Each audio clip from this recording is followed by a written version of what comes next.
deceptively congenial countenance. She's still all cop, though. I know something about wearing a Janus mask. Perhaps that's why they've sent her to fetch me. They think I might slip and tell her something. They believe I am hiding something.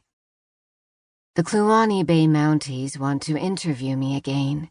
Formally, they said, at the tiny clapboard Royal Canadian Mounted Police detachment down the road from the lake. They already asked me countless questions at the hospital after I was evacuated, and after I'd been stabilized by the doctor and nurses. I've told them everything I can. The diner door swings open. Hub enters with a blast of cold air. She wipes her nose with the back of her big black glove and nods at me. I'm the sole patron in the establishment. Hard to miss. The diner occupies the ground floor of the only motel in town. I've been put up here by the cops. I rise from my chair, pull on the gloves I've been loaned, and ask the waitress to put my meal on the hotel tab. I follow Constable Hubble out into a biting wind that blows from the lake. As I walk alongside Hub, hunched into my borrowed jacket, the wind makes my eyes water and my nose run. With my gloved hand, I dig into my pocket for a tissue I put there earlier. As I pull out the tissue, the wrapped toast crust comes out with it and tumbles to the frozen sidewalk. I stop in a flare of panic, then quickly snatch it up from the ground. I tuck it safely back into my pocket, and joy suddenly fills my soul. I laugh. I have saved the toast. I will not go hungry later. And it's beautiful out. The misty swirls and tatters of clouds, the soaring snow-capped peaks all around, the lovely quietness and isolation of this remote northern British Columbian town.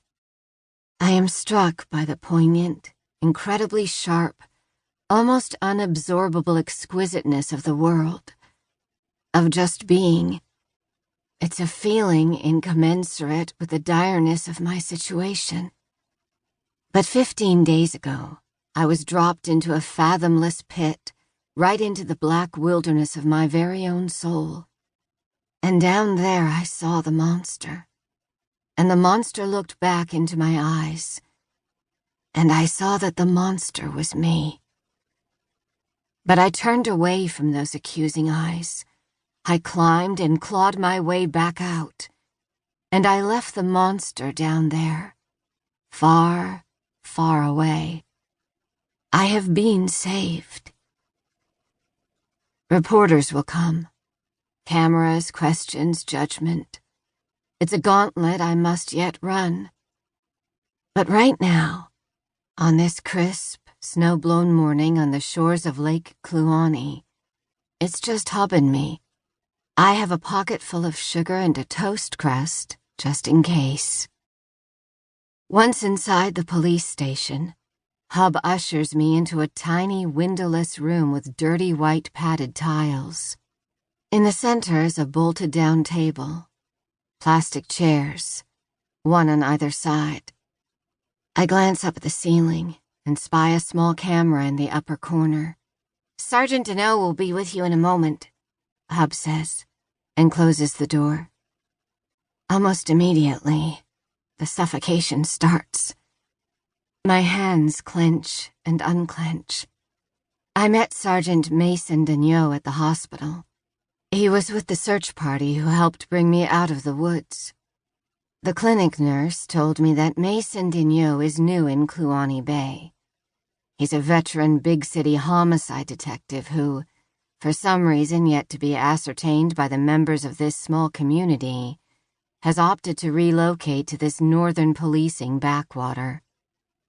I eye the camera again, and a beat of unease lodged deep in my chest begins to swell and pulse.